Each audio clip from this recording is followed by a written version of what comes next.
राजधानी भोपाल का, जहां बिल्डर्स पर आईटी की कार्रवाई में एक बड़ा खुलासा हुआ है। सेंट्रल पार्क प्रोजेक्ट से जुड़े मामले में बड़ा खुलासा हुआ। सूत्रों के हवाले से खबर है कि कथित रूप से कई बड़े अफसरों ने इस जमीन को खरीदा था।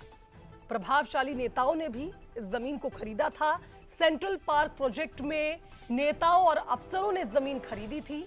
18 दिसंबर वो तारीख जब 2 दर्जन ठिकानों पर आईटी ने छापा मारा था।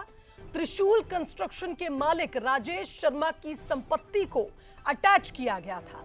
बता दें कि राजेश शर्मा की 375 करोड़ रुपए की संपत्ति को अटैच किया गया था और अब बिल्डर्स पर आईटी की इस कार्रवाई में यह खुलासा हुआ है कि कथित प्रभावशाली नेताओं ने भी इस जमीन को खरीदा था।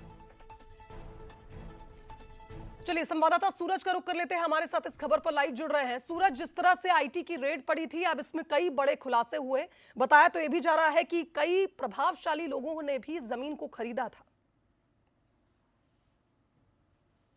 देखिए, बिल्कुल 18 तारीख को जो छापेमार कार्रवाई हुई थी उसमें खासतौर से त्रिशूल बिल्डर्स की बात हो या बाकी क्वालिटी बिल्डर्स के यहाँ छापा पड़ा था, उसमें कई खुलासे होते नजर आ रहे हैं। सबसे बड़ी बात की बड़े झील के किनारे जो सेंट्रल पार्क कॉलोनी बनाई गई थी उसमें कई प्रभावशाली नेता और कई बड़े जो अफसर हैं उनके प्लॉट नजर आए हैं। तो एक बड़ी बात यह है कि किस तरीके से जब लो डेंसिटी एरिया जो खासतौर से झील के किनारे होता है, जहां पर निर्माण कार्यों की अनुमति नहीं मिलती, वहां पर किस तरीके से सेंट्रल पार्क के नाम से आलीशान विला और बंगलोज बनाए जा रहे थे और खासतौर से उसके लिए तमाम जो परमिशन है उनको दरकिनार करके कहीं ना कहीं निर्माण की परमिशन दी गई। और परमिशन देने के बाद जिस तरीके से हम देख रहे हैं कि कई वरिष्ठ नेता हैं मध्य प्रदेश के जो कद्दावर नेता कहे,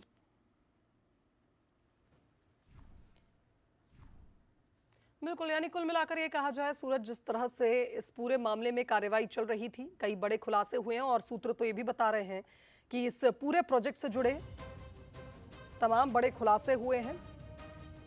कथित रूप से कई प्रभावशाली लोगों ने जमीन को खरीदा था, ऐसी भी खबरें मिल रही हैं और कई बड़े अफसरों ने भी जमीन को खरीदा था। फिलहाल बहुत शुक्रिया आपका तमाम बातचीत के लिए।